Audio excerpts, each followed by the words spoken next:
Hello, student. Welcome back to my YouTube channel, Smart Study Coach.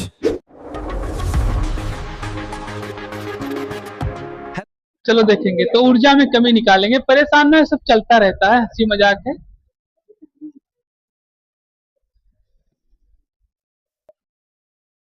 ऊर्जा में कमी देखेंगे, होल स्क्वायर। ठीक, ये फार्मूला होता है। अब इसी को क्या करेंगे हम लोग, हल करेंगे। तो 1/, C1 की वैल्यू आपको पहले ही बताई गई थी। कितना था C1 की वैल्यू? -6। और C2 की वैल्यू -6। फिर क्या है इसके, ये अपॉन जो है दोनों के बीच में ध्यान रखिएगा, यानी 1/2 लिखा है ये। और C1 है आपका 2 गुणे 10 की घात -6 प्लस 3 गुणे 10 की घात -6। B2 की वैल्यू आपकी दी गई थी, वोल्ट में हमने निकाला था, कितनी थी? इसका स्क्वायर। ठीक, इसको क्या करेंगे हम लोग, हल करेंगे। चलिए देखते हैं। स्टूल उधर रख लो पहले, बताएं। तो 1/2 हो जाएगा ये। इसको हल करेंगे तो एक गुणा है, गुणा ये भी हो जाएगा, तो हो जाएगा कितना? 6। 10 की घात, गुणा में घातें जुड़ जाएंगी, तो क्या हो जाएगा? माइनस। और ये हो जाएगा 2 + 3 गुणे 10 की घात -6। और ये 50 में से 100 घटेगा तो कितना हो जाएगा? 50 का स्क्वायर। ठीक, 1/2 हो जाएगा ये हो जाएगा 6 गुणे 10 की घात -6 -12। और ये हो जाएगा 5 गुणे 10 की घात -6, और गुणे में हो जाएगा कितना? ठीक, चलिए इसको नोट के तब आगे लगवाएं इधर।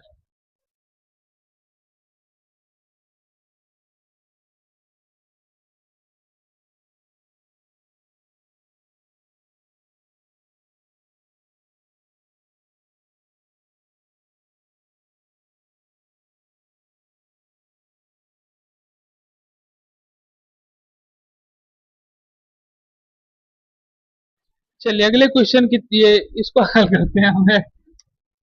तो ये हो जाएगा 1/2, और ये हो जाएगा गुणे 6 10 की घात -12। और ये हो जाएगा हमारा 25 गुणे 10 की घात 2। ठीक, ये बटे में हमारा हो जाएगा डायरेक्ट, हो जाएगा ये 10 गुणे 10 की घात -6 हो जाएगा। अब इसको जब हम लिखेंगे तो हो जाएगा 6 गुणे 10 की घात कितना? -10। और 25 छक्का कितना होगा? कितना हो जाएगा? 150। 25 छक्के 150, अपान हो जाएगा 10। ठीक, और ये 10 और गुणे 10 की घात 6। तो ये हमारा हो जाएगा 150 गुणे 10 की पावर -4। ठीक है, 10 की पावर -4 से, यानी कि ये इससे कट जाएगा, तो हो जाएगा 15। और ये आंसर आएगा 1.5 गुणे 10 की घात -3। ऊर्जा हान पूछा था, यानी कि जूल। चलिए निकालिए।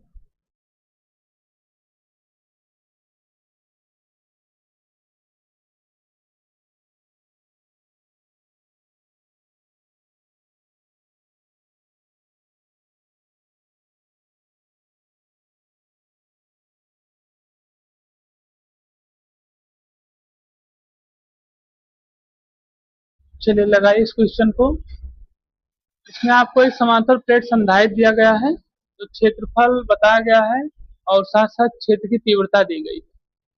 और इसमें आपको निकालना है प्रत्येक प्लेट पर आवेश की गणना करनी है। ठीक है, चलिए निकालिए। आवेश निकालना है कहने का मतलब ये है।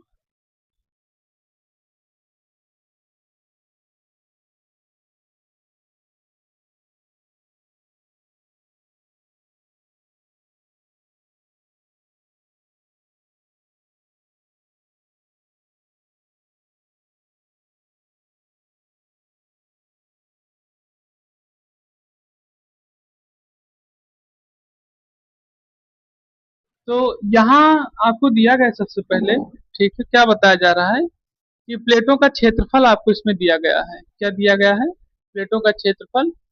लेकिन उससे पहले आप लोग को जो पता है फार्मूले के रूप में, ठीक है, जो जो दिया गया उसको पहले से फार्मूला आपका होता है एप्सिलॉन ए अपॉन डी। ठीक, धारिता का जो फार्मूला होता है एप्सिलॉन ए अपॉन डी होता है। ठीक, अब यहाँ अगर देखा है तो प्लेटों का हमें क्षेत्रफल दिया गया है, यानी कि ए दिया गया है, क्षेत्रफल दिया गया और कितना दिया गया है, सेंटीमीटर स्क्वायर दिया गया है। ठीक है, तो इसको हम लोग क्या करेंगे, पहले मीटर में बदल लेंगे। 40 गुणे 10 की घात माइनस 4 मीटर स्क्वायर, ये हमारा हो गया क्षेत्रफल। अब क्षेत्रफल यहाँ से पता चल गया, हमें प्लेटों की दूरी पर पता नहीं है। ठीक, और यहाँ एक फार्मूला दिया गया है, तो अब इसमें हम लोग क्या करेंगे, कुछ चीजों को परिवर्तित करेंगे। ठीक है, अब इसमें हमें जो अगर परिवर्तन परिवर्तन भी करना है तो क्या करेंगे, इसके परिवर्तन में हम लोग, क्योंकि इसमें न्यूटन विद्युत क्षेत्र हमें दिया है, विद्युत क्षेत्र की तीव्रता दी गई है 50 न्यूटन प्रति कूलाम दिया गया है, तो जहां विद्युत क्षेत्र होगा तहां धारा और विभवांतर जरूर होगा। ठीक, तो इसमें हम लोग प्लेटों के बीच में विभवांतर निकालेंगे पहले।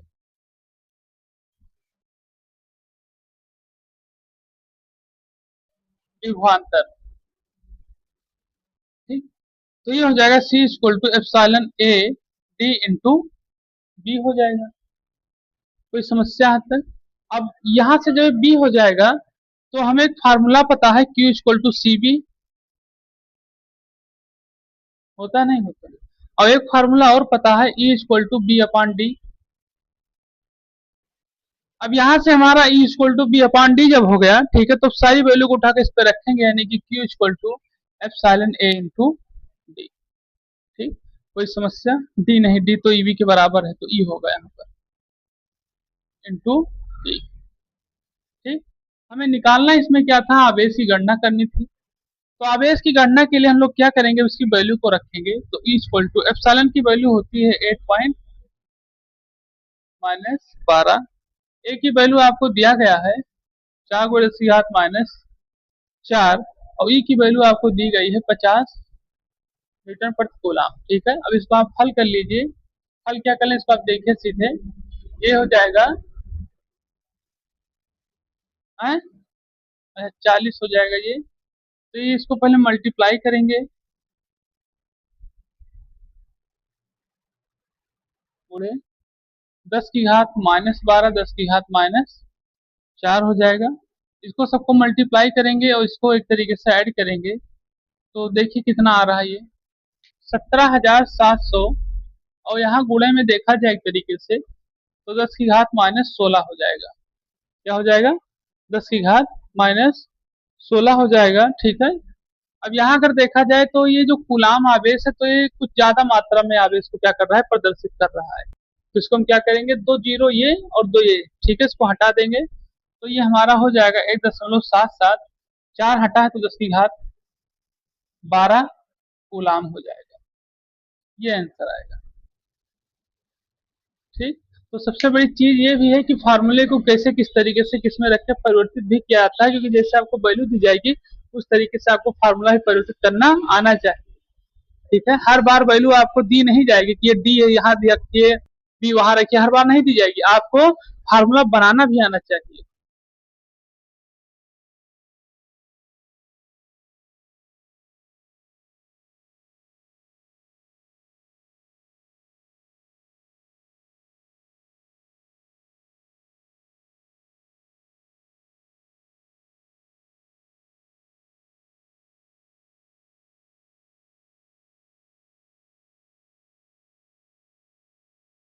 एक समांतर प्लेट संधारित्र,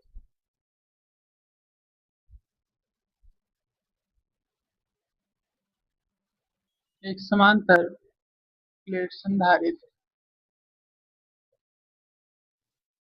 लगाइए इस क्वेश्चन को। ठीक?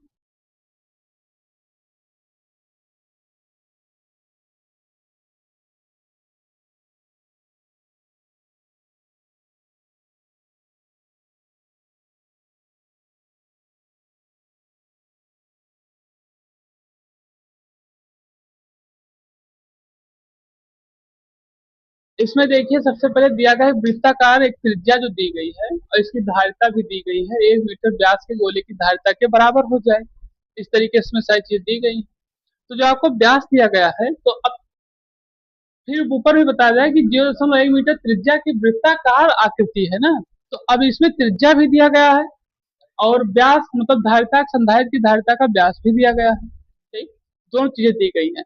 तो सबसे पहली चीज इसमें हम लोग जो आपकी त्रिज्या दी गई है, ठीक है, जो आपकी त्रिज्या जो प्लेटों के बीच में 0.1 मीटर की दी गई है। ठीक, अब इसमें अगर फार्मूले को हम लोग देखें तो C = εA/d के रूप में कार्य करेगा। ठीक है, अब इसमें अगर देखा जाए एक चीज और हमें क्या दिया गया है, एक तरीके से इसमें धारिता भी दी गई है। ठीक, तो अब यहाँ सबसे पहले हम जब इसके A को निकालेंगे, यानी A बराबर क्या होता है, क्षेत्रफल होता है। ठीक है, और क्षेत्रफल जो होता है, अब पूरा वृत्त दिया गया है, पूरा वृत्त मतलब कितना डिग्री, 360। तो अब इसमें हम लोग प्रयोग करेंगे πr² का। ठीक, क्यों, क्योंकि इसकी त्रिज्या हमें दी गई है नहीं दी गई है, तो πr² का हम क्या करेंगे, प्रयोग करेंगे। तो ये हो जाएगा पाई, अब r² की वैल्यू कितनी दी गई है, 0.1 स्क्वायर। तो अब इसको स्क्वायर करेंगे तो कितना आ जाएगा, हाँ 0.01 पाई हो जाएगा। अब किसी को कोई समस्या है तक, कोई समस्या? तो अब हम यहाँ पर फार्मूले का अगर देखें तो एक तरीके से कुछ मात्रा प्रयोग कर सकते हैं। ठीक, तो दूरी निकालने के लिए हमें सबसे पहले अगर हम दूरी देखें तो हम धारिता निकाल लें। यहाँ ये आपका हो जाएगा पाई, ये r10 मीटर दिया गया है। अब इसकी जो हम r1 को निकालेंगे तो दिया गया है 1 मीटर, और इसको हम जब क्या करेंगे तरीके से व्यास में जाए त्रिज्या बदलेंगे तो 0.5 मीटर हो जाएगा। ठीक, अब हमें पता है धारिता के लिए क्या होता है, फॉर्मूला 4πε0r, तो r1 है, इसके लिए वैल्यू ध्यान रखिएगा, और एक c की वैल्यू हमारी क्या होती है, εA/d होती है। ठीक, अब अगर हम इसे अब इस c को हटा देंगे यहाँ से, और यहाँ से 4πε0r1 εA/d इसकी तुलना करते हैं। तो अब हम यहाँ से क्या करेंगे, d को निकालेंगे। तो यहाँ से आप देख सकते हैं कि आपका एप्सिलॉन हट जाएगा सबसे पहले। ठीक है, आपका बचेगा क्या, a बचेगा, 4 पाई बचेगा और r1 बचेगा, यही से आपका बचेगा। ठीक, जब d हम यहाँ से निकालेंगे मान लीजिए तो हमारे पास क्या क्या बचेगा, a बचेगा और 4 पाई, अच्छा ये खत्म हो जाएगा, r1 बचेगा। कोई समस्या यहाँ तक? अब इसकी वैल्यू को हम लोग यहाँ पे रखेंगे तो a की वैल्यू हमारी कितनी आई थी, 0.01 पाई अपान 4 पाई, और r1 की वैल्यू कितनी आई है, 0.5।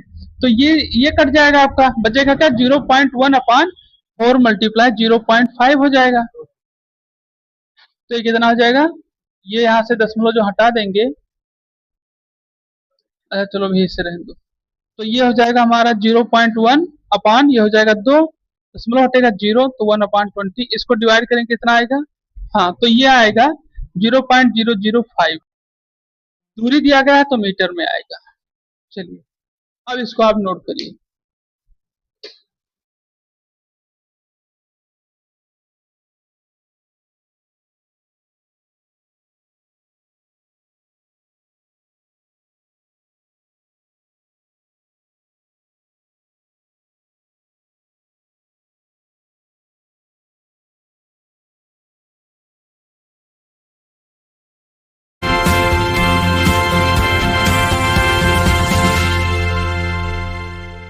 चैनल को लाइक करें, शेयर करें, सब्सक्राइब करें, कमेंट करें और फॉलो करें।